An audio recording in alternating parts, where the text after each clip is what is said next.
There's a lot of debate about whether UFOs exist, right? Are they real or not? Well, UFOs definitely exist, and here's why. Let's start by looking at the definition of a UFO.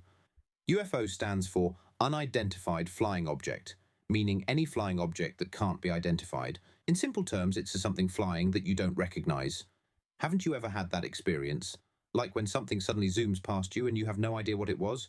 For example, have you ever seen something fly by but couldn't make out what it was? That's the whole concept of a UFO.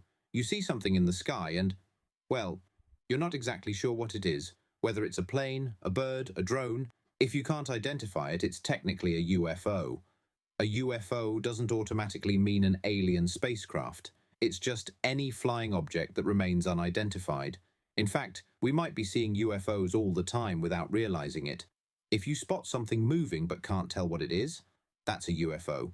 Officially speaking, the key condition for a UFO is that it's unidentified.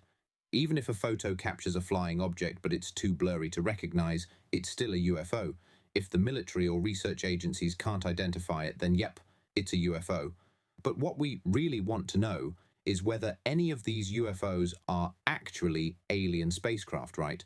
Let's save that deep dive for next time. See you then. Subscribe channel and click like. That makes you smart.